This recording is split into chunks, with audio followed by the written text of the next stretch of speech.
Lok Sabha speaker ഓം ബിർളയെ പുറത്താക്കണമെന്നാവശ്യപ്പെട്ട പ്രതിപക്ഷം കൊണ്ടുവന്ന പ്രമേയത്തിൽ ലോക്സഭയിൽ ഇന്നും ചർച്ച തുടരും.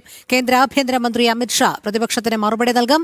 10 മണിക്കൂർ നീണ്ടു നിൽക്കുന്ന ചർച്ചയ്ക്കാണ് സഭയിൽ സമയം അനുവദിച്ചിരിക്കുന്നത്. എസ് നന്ദഗോപൻ ചേരുന്നു. നന്ദൻ, കഴിഞ്ഞ ദിവസം തന്നെ ഈ വിഷയത്തിന്മേൽ ചർച്ച ആരംഭിച്ചതാണ്. നിശിതമായ വിമർശനമാണ് ആഭ്യന്തരമന്ത്രി അമിത്ഷായുടെ ഭാഗത്തു നിന്നും പ്രതിപക്ഷത്തിന് നേരെ ഉയർന്നത്. ഇന്നും 10 മണിക്കൂർ നീണ്ടു നിൽക്കുന്ന ഒരു ചർച്ച സഭയിൽ സമയം അനുവദിച്ചിരിക്കുകയാണ്.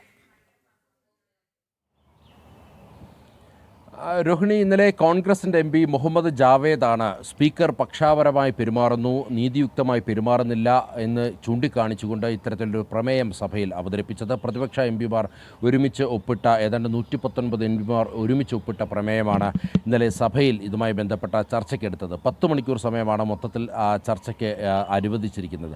ഇന്നലെ ഇതുമായി ബന്ധപ്പെട്ട് ഏതാണ്ട് 6 മണിക്കൂറോളം ചർച്ചകൾ നടന്നു കഴിഞ്ഞു.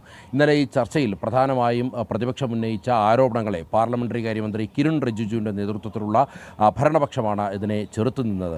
ഇതിൽ പ്രധാനമായും പാർലമെന്ററി കാര്യ മന്ത്രി ചൂണ്ടിക്കാണിച്ചത് ഇതുമായി ബന്ധപ്പെട്ട് ഏതാണ്ട് കഴിഞ്ഞ സഭാ സമ്മേളനത്തിൽ 56% സമയവും അനുവദിച്ചത് പ്രതിപക്ഷത്തിന് വേണ്ടിയാണ്, പ്രതിപക്ഷത്തിന് സംസാരിക്കാൻ അവസരം നൽകിയെന്നുള്ളതാണ്. ഇതുകൂടാതെ വളരെ വിപ്ലവകരമായ പല മാറ്റങ്ങളും ലോക്സഭയിൽ കൊണ്ടുവരുവാൻ ഓം ബിർളയ്ക്ക് സാധിച്ചു എന്നുള്ളതും പാർലമെന്ററി കാര്യമന്ത്രി ചൂണ്ടിക്കാണിച്ചു. അതേസമയം അദ്ദേഹത്തിൻ്റെ സംഭാഷണത്തെ തടസ്സപ്പെടുത്തുവാൻ വേണ്ടി പ്രതിപക്ഷാംഗങ്ങൾ നിരന്തരം ശ്രമിച്ചപ്പോൾ ആ വിഷയത്തിൽ അല്ലെങ്കിൽ ഇതുമായി ബന്ധപ്പെട്ട് ആഭ്യന്തരമന്ത്രി അമിത്ഷാ ചില മറുപടികൾ വ്യക്തമാക്കുകയുണ്ടായി. അതിൽ അദ്ദേഹം പ്രധാനമായും സൂചിപ്പിച്ചത് ഇത്ര നിരുത്തരവാദപരമായി പെരുമാറുന്ന ഒരു പ്രതിപക്ഷത്തെ രാജ്യത്ത് ഇതുവരെയായിട്ടും രാജ്യം കണ്ടിട്ടില്ല എന്നുള്ളതാണ് അദ്ദേഹം സൂചിപ്പിക്കുകയുണ്ടായത്.